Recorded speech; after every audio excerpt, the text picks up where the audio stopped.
Ashley, for jumping on here today with the Intuitive Revolution podcast. I'm super excited to learn all kinds of information. Sounds like we have a lot of things in common as far as holistic healing. So I am so excited to get this information out to our listeners. Thank you. I'm excited to be here and to have this conversation today. Thanks. So Ashley, can you share your journey from facing infertility struggles to founding Holistic Fertility Coach Incorporated? And then how did this personal experience shape your approach to fertility coaching, which is such a unique topic? It really is. And I feel like my path chose me, and it was really my role to support and help other women, because I know so many women are struggling. And I did use a fertility clinic the first time around over a decade ago, and I was blessed with twins, but it was not something I was willing to go through again or to put myself through again. And I didn't think that I was going to be able to have any more children. I had unexplained infertility. I didn't really have any answers for why this wasn't working or happening in the way that I thought it was going to. So once I landed on my yoga mat and began to embrace and embody a holistic lifestyle, I was able to conceive easily and naturally quite quickly. And so really just sharing this information with women so that they can use this not only to help get pregnant, but then to have this information to support them and their children for the rest of their life. Yeah, I can imagine that it'd been such a lonely path to take when you're trying to overcome something like that and you're super frustrated with it. So I'm sure can you tell us a little bit about some of the struggles behind that people are facing with infertility, mentally and physically? It really does take a mental and emotional toll on you, and I think physically as well, but I think we can all withstand the physical more so than really the mental and emotional toll that it takes on you. And really just having resources available to you to know what to do to help yourself in this process is so important. And it's what I was seeking back then, but I couldn't find what I was looking for. And we are fortunate in this day and age that we really can have help, support, and all sorts of tools and information at the touch of our fingertips. Yeah, that is so amazing. And I love that you're doing this work and helping other women. And I'm sure with men too, I mean, they have infertility issues as well. And then have seeing their wives or their partners or whatever going through that, I'm sure is super, stressful for them as well. It really is. And as much as we love them and we want them to be our support and our everything and anything, they're in it with you. So it's really unrealistic. And I did it myself, was to place like all my expectations on them to be able to be that everything and anything for you. And they're right alongside of you. So really seeking that outside support to walk that path with you, with someone who's been there and knows and understands what it's like. Yeah, yeah. So, how do you integrate the principles of mind, body, and spirit into your programs? And then, why do you believe this holistic approach is crucial for women dealing with infertility? I embody it in everything that I offer and everything that I do, because it is the connection of mind, body, and spirit together. They're not separate. We have all these aspects and dynamics of ourselves. So it's understanding that we're more than our physical body. And yes, the medical world helps and deals with the physical body and anything that may be obstructing our ability to conceive.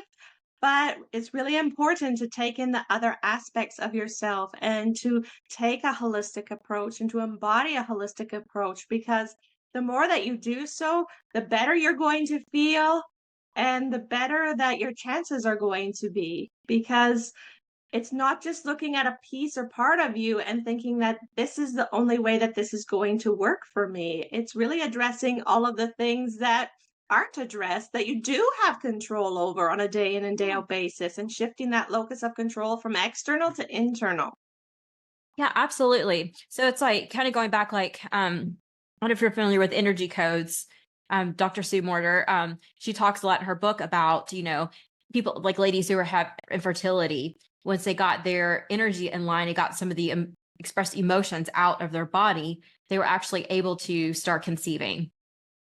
Yeah. There are so many held emotions and often negatively energetic emotions that we hold on to, and we don't even consciously realize that we're doing so, but it is affecting us and our ability to be open to receive, for this to happen in an easy, natural way versus so much hardship that women are going through. And it really is heartbreaking to witness. Yeah, I can imagine the stress that your body's already going through when you can't get pregnant on a natural level. And then you're adding so much more stress onto it, your body, your mind, and all of that. When you're worried about and the reasons why you can't do that and why you're not. And then you start probably feeling like, the worthiness comes in. And then it's almost like Absolutely. societal shame comes in. Well, you can't get pregnant. Well, and that's such a it's not a natural thing for some people.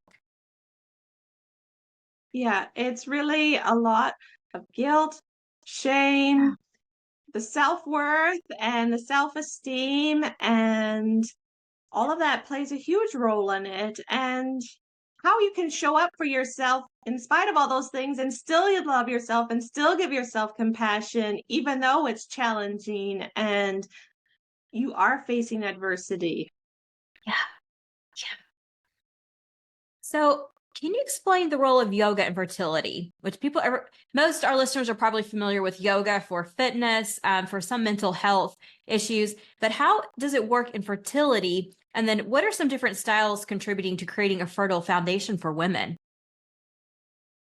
Really, my biggest learning and what I discovered from my own experience was that the style of yoga that I was doing wasn't helping me to Ooh. conceive because, initially what drew me to yoga was the hot yoga classes, the quick, sweaty, fast paced classes where it was quick movements and strength and flexibility focused. And that Yeah. serves a purpose for a specific person in a specific point in time. But when you're trying to conceive, you really want to bring in the opposite dynamic, which is the yin energy, which is the more yielding, slower, quieter, gentler practices and restorative yoga. And so yin yoga can be used in the same way like many women go to acupuncture.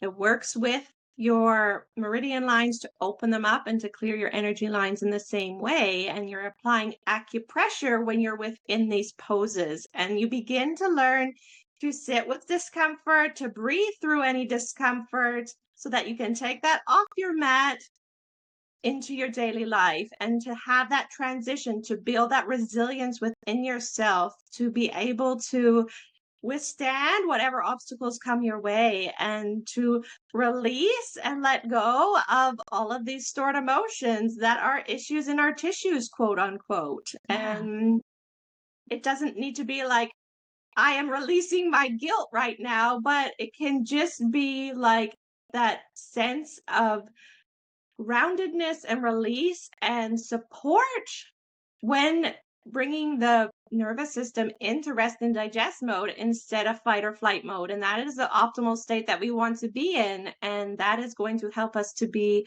open to receive and to bring a child into our life. And restorative is a practice that is deeply healing, and it's giving your nervous system that chance to reset and to give it what it is so desperately seeking, because we Yeah. often think we need to be doing more. And that's the only way that we're going to achieve our goals. And we live very yang like lifestyles. And it's so important to bring in this opposite dynamic and to find that balance in your life. Yeah, it's so tough. It's like, so your mind is going, I need this baby. You want this baby? Like, I need to do all this stuff to create this form of life. And then your other part of your mind is going, no, wait, we still have tigers chasing us. So we got to stop, halt, and take care of this tiger first, all the stress first. And then your body's going, I don't know what's going on. So it's like halts down, just stop still. Yeah. Yeah, it really is beginning to understand your body at a deeper level and listen to your body Hmm. and begin to decipher all those signals and signs that it's giving us on a day in and day out basis, and paying attention and having that mindful awareness brought into your day so that you can move through life in a more meditative fashion and not feel so triggered and so reactive and so much on a roller coaster ride when you're trying to conceive, because there are a lot of highs and lows. You think you're there and then you're not, and it's really frustrating. And being able to pick yourself up and give yourself space and grace to digest whatever you've just experienced so that you are in the right space and place to try again. Because I think oftentimes we are told that we can try again, we can move on to the next protocol. And we say yes because we think we're ready, but really that mind, body, spirit is still in a disconnected place. So let's talk a little bit about the nervous system and trying to conceive. What can someone do if they're just so stressed out by it? Should they just take a break from trying to conceive, or what's some other steps they should do? I think whenever you are noticing that you are completely stressed, whether you are thinking in your mind too much and you just can't shut off, the best thing to do at that point in time when you notice it is to pause, is to take a deep conscious breath, because your breath is your anchor between your mind and your body always. And to take that time and space to breathe and to just notice the shift within yourself internally so quickly. And the longer you can give yourself that time, the more you're going to be able to just breathe into whatever is coming at you in life, right? I think that oftentimes we're just one thing after the other, and then we're just like collapsing in a heap because we are so exhausted and drained and depleted. And you cannot conceive from that state in place. Yeah, and nor would you want to, raise a child in that state of, when you think about it. I was a single mom for years and like had children, and it was like the state of like their nervous system. I can't imagine going through all the stress of trying to conceive and then bringing a child into the world with your nervous system still at the same point as when you're trying to conceive. That would, yeah. So important to be able to work with your nervous system, right? Because then when you're Yeah, pregnant, your baby is absorbing all these thoughts, feelings, right. emotions while you're carrying them too. So if you can learn to navigate those before, you and your child are going to be so better off postpartum. Yeah, absolutely. Great point. Yeah. So meditation and prana are known for their calming effects, which are to my jams personally. How do these practices specifically support women in their fertility journey? It really is so important to begin to pay attention to your thoughts and to begin to detach from your thoughts instead of attaching to them. And a thought can just be a thought without amplifying it with an emotion behind it and sending you into a spiral. And to take that time and intention and energy to find that peace, to find that calm within, because we all have it. We just not may not be accessing it or tapping into it. And when you can begin to do that, I know for myself, I used to be dragged out of bed by mom in the morning and start my day in that way, in that fashion. And it completely shifted when I began to wake up with purpose and intention, start my day with meditation instead of leaving it until the end of the day, which I used to do because I was like, oh, I should be meditating, right? I need to do this before Yeah. I go to bed. But there's a completely different energy and vibration to doing that versus setting yourself up with the energy and vibration and intention you want to move through the day with. Yeah. And then getting into like the prana work, the breath work, it's like that's what we are. We're breath. And so when you start breathing and Yes. you're setting your nervous system down at the very beginning of the day, your day is going to go so totally different. Yes, absolutely. It's so important. It's the one thing that we always have with us, and yet it's the one thing that we may not be Yeah. using to the full potential that we can. Yeah. Yeah, absolutely. It's amazing how we just stop and we're like, when we get stressed out or just tense up and we're just shallow breathing and we don't even notice it. Yes. Yeah. I think Yes, I forget absolutely. like how many percentage of people just walk around with that shallow breath all day long and don't just sit and take a deep breath in. Yes, it's so true. I think diaphragmatic breathing, just like that in itself, like learning to breathe into your chest, into your ribs, and all the way into your belly, and that your belly Yeah. should be expanding. We shouldn't be pulling it Yes. to our spine and being and trying to be skinny all day. We're like Yeah. not allowing ourselves to actually fully breathe in Yeah. life. And then we wonder why our body's all out of whack. Yes, yeah, I think that should be the first thing they teach in schools. In the kindergarten, like that should be the first thing. Hey, here's how you're supposed to breathe. Yes, Yeah, or at so least the important. teachers need to learn that. Yeah, sure. So, as a Reiki level 2 practitioner, how do you incorporate energy healing into your fertility coaching? And then, what type of benefits have you observed from these clients? Initially, when I started doing this, I would offer it to clients when they had their periods in order to just help them sort of move through that painful part of the month. But sometimes, it's all in tune and alignment with my clients, but sometimes they found it's so beneficial to like have it on a weekly basis and to not have to wait like a whole month, right? So it's Yeah, really depends on the person and which modality. Some are more open to some modalities than other, and to use what works for you and to know that whatever is working, whatever you're noticing the most benefits from, then yes, we can do more of that. That's available to you. And I think it's just having a clear headspace and a clear energy field, and just sort of feeling that reset, and also just being open to receive that energy and not having to do anything in that point mhm, in time, right? Because I think women trying to conceive feel exhausted and they don't want one more to do. Sometimes, it's nice to just be able to receive this and just like take a deep conscious breath and be like, feel so held and supported and universally supported. I don't work in person, it's all yeah, virtual online, but to just yeah, feel that energetic support. yeah. That's to me. That's probably I would feel like your clients need more is support than anything else. To know that they're not alone, they're safe in the space, and that they are divinely guided through through Yes. energy work, through all the things that you're doing.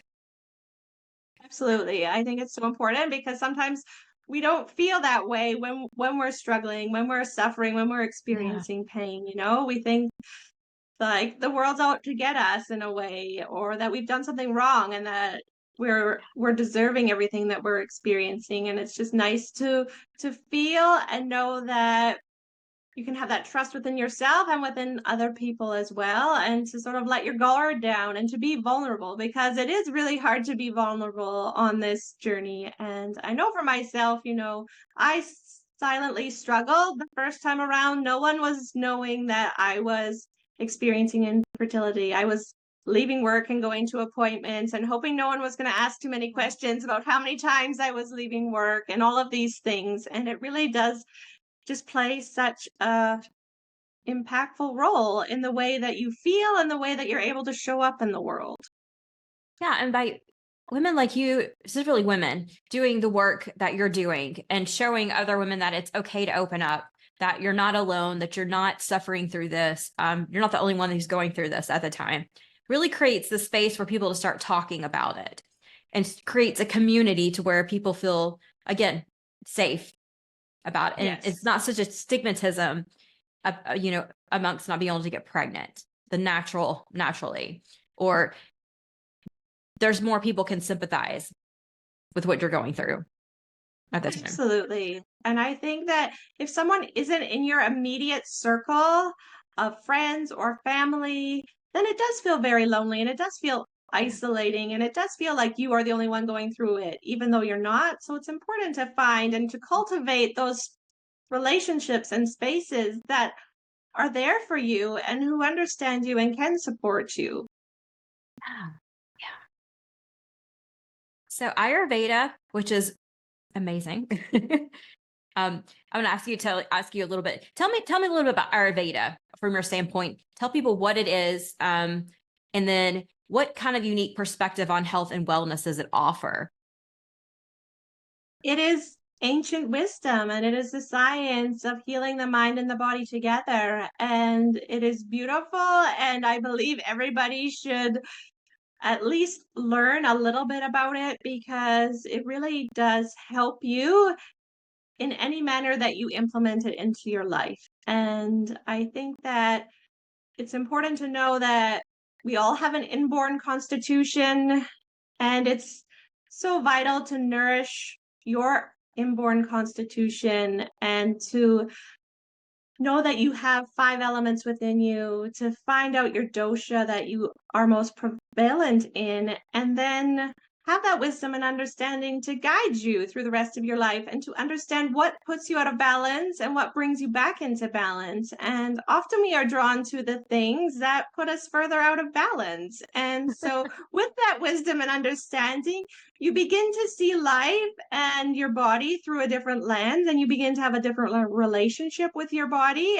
and with nature, and living with harmony and rhythm with nature as well, and with the seasons, and just understanding that everything is connected on a very deep level.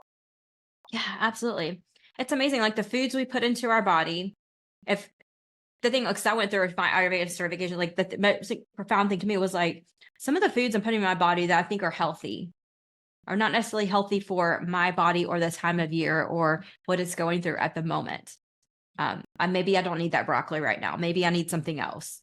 Um, to me, it just showed so much how you could heal off just based off of the food you put into your body.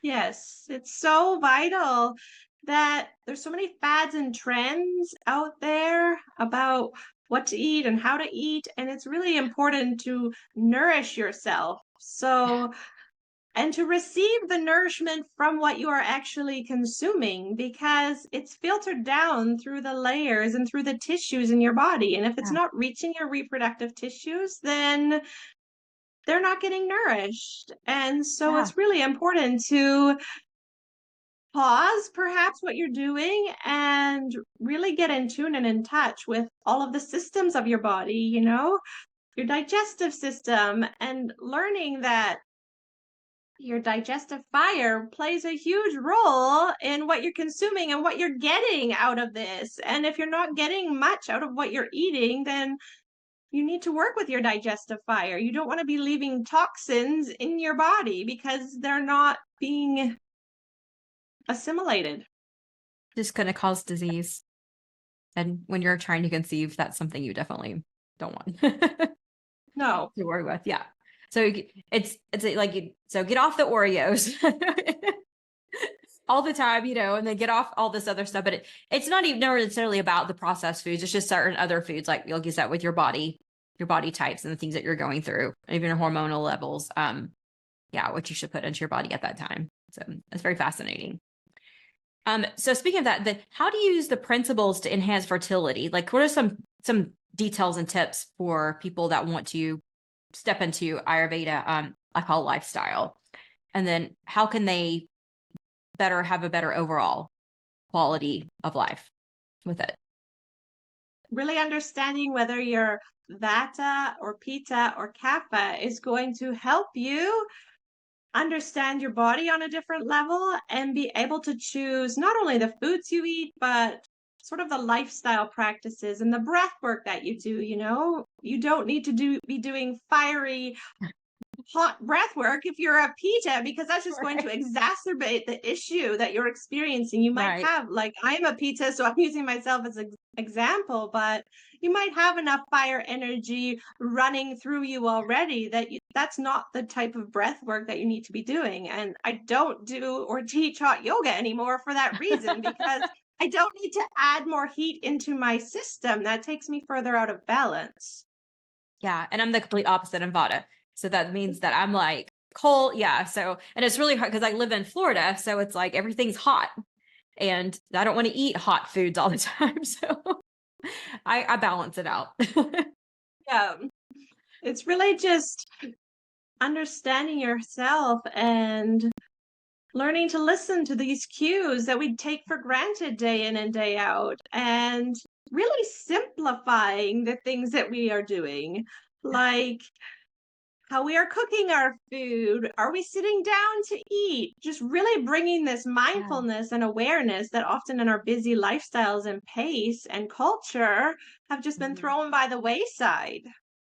Yeah. Slow down. Slow down the eating, slow down the meal process, the prep, everything. Just slow down and breathe. Yes. So you mentioned the importance of chakra balancing, particularly the third chakra related to intuition. So how do you help women recognize and unblock signs of intuition blockages in their fertility journey?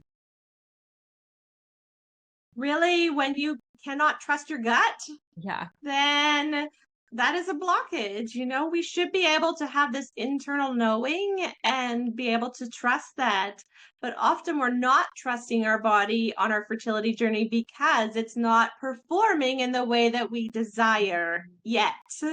And, I phrase that very carefully because it's important the thoughts that we think, how they're landing in our body, and how we're moving through life. And so, are you feeling empowered on your fertility journey? Are you speaking up for yourself? Are you really feeling worthy of being a mother, even though you're not a Mhm. mother yet? These are all sort of reflections and inquiries to really sit with and to be okay. Even if you're not okay in the moment, just sit through that discomfort and to let whatever moves through you move through you. That's a big one. Sitting in the discomfort and letting it move through you. Yes, because it And will when we allow it to, but if we don't allow it to, then it energetically resides in our body and it's blocking us. yeah, it's almost like you have to trust yourself enough to be able to do that. Trust yourself that you're going to be okay Yes. through it all. Uh, Yes, yeah. absolutely, because you are, even if you don't feel like you are. And it's really important to continue to bring yourself back into the present moment and not be so focused on the baby in the future and to just do what you can in the moment for your health and well-being, trusting that every positive action that you are taking is going to bear fruit, is going to create that fertile foundation within. And with the knowledge that everything that you do now affects your egg quality 3 to 4 months from now. So it really is important to be intentional and to see the big picture and not just be so focused on, I'm not pregnant at this moment. So you suggest people, going back to that, you suggest everyone to start, if they're thinking about it in the next 6 months, year, to start preparing their bodies for it. Absolutely. I wish everybody would see me before instead of after they have been on Yeah. this journey and through this for, oftentimes years. And then it's like, I feel like I've tried everything, I've exhausted everything. And then they're seeking alternatives. And then they're wanting to dive deeper and find out what else is going on, what else is possible for Yeah. me. And I really wish that this was a foundational piece before anybody even stepped into a clinic. Yeah. To me, it's preventative medicine versus symptom based medicine.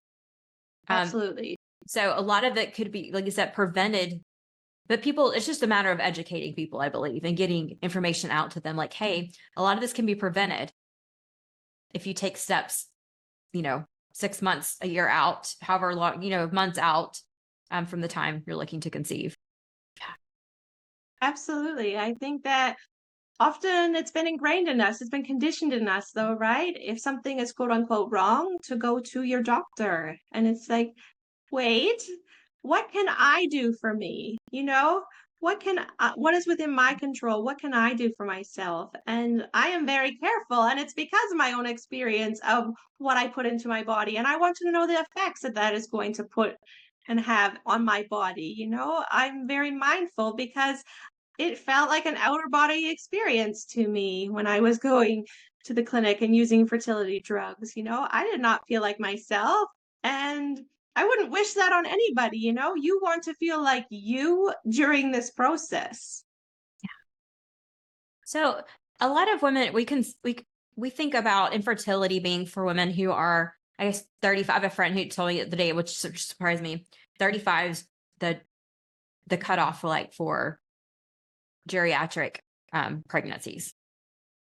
Yes, I was I was like, deemed at 36, I was deemed yeah, geriatric when I conceived naturally, yet I felt 100 times better than I yeah, did the first time around. yeah, And it was just a night and day difference. And so I didn't embody that when the doctor told me that. yeah, That's you can say that, but I feel amazing. I went yeah. hiking when my water broke. I was back at baby me to yoga 10 days later. Like this was a completely different me and mother than the first time around. And that was an empowered process versus a disempowered process. Yeah, and it makes such the experience after a birth so different. And I'm sure the emotional attachments, the emotional things that you're feeling after the birth, going through something a little more less hectic, uh, probably made life a lot easier the second go It around. did. But I also had the mindset of I knew what it was like to have twins. And Yeah, I also knew that I needed to care for these twins still with a newborn. And I needed and wanted to be in that space and place to be able to do so to the best of my ability. And it was like, it is mind over matter. It truly is. And if you can master what's going on up here, you begin to feel so much more flow and ease and peace in your life. yeah. And the flowing piece, especially when I was getting for we get to a certain age, or you're supposed to have a baby by now. So I can only imagine not having flow and peace in your life, trying to conceive at the age. I've had friends that are in their 40s trying to conceive. Of course, they've had to go through infertility clinics and get all kinds of treatments done for that. And it was such a struggle. So it's almost like you need to get your body into flow before you even really consider doing anything. Yeah, conceiving a baby. It really is so important. And it's often not the way that we've been raised or what we've learned, but it truly has transformed my life astronomically. And what has been seen can't be unseen. And it's just who I am now. And I'm just so grateful for all of this ancient wisdom that no, I wasn't raised with, but I can definitely embody it and I can definitely share it with other people and ease pain and suffering in this Yeah. process because no one should be going through this for years and years on end, in my opinion. Especially alone. Yes. Yeah. So, what are some common misconceptions about infertility that you encounter? And then, how do you address those with your holistic methods? I've had people come to me and ask like, I just want the yoga or I just want the Ayurveda. And it's like, I could give you just those pieces, but I can't promise anything with just those pieces. Yes, it's going to impact your health and well being positively, but I think that it's important to realize that what you do in one area affects all areas. And by taking a holistic approach, you're positively impacting all of you and you're remembering your wholeness. You're coming back to your wholeness. It's not that you're not whole and complete already, it's that somehow we've forgotten that and feel like we're broken in this process. And you're not broken. No, you're not broken, but I've had people come to me or on their intake form say, fix me. And I'm like, you don't need fixing. But the way Yeah. that we frame things and the way that we phrase things needs to be reframed in a way that serves us. And sometimes we're just doing things unconsciously. So it's so important to bring things to the conscious awareness so that we can shift and change and reprogram these things.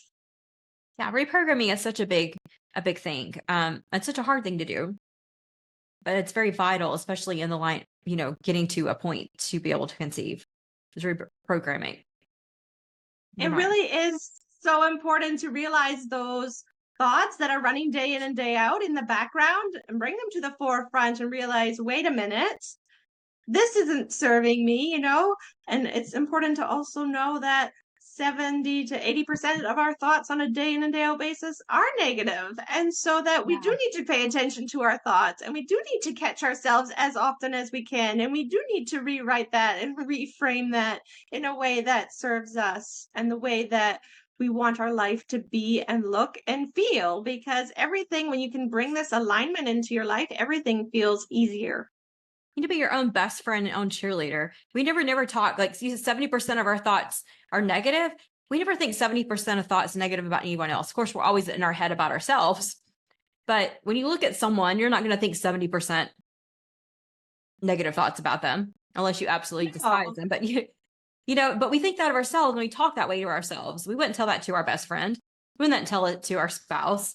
I hope not, but but we tell things to ourselves and beat ourselves down so much about Yes, we yeah, do need to be our best friend, and we really can be our best friend or our own worst enemy in this process. And you want to be your best friend, and you want to begin to learn and guide your mind in a way that allows you to flourish and allows you to nourish yourselves with your thoughts, with your feelings, with your emotions, and to love all of those parts of yourself unconditionally, and not think that you're only worthy of showing up if you have a smile on your face when internally you're crumbling inside.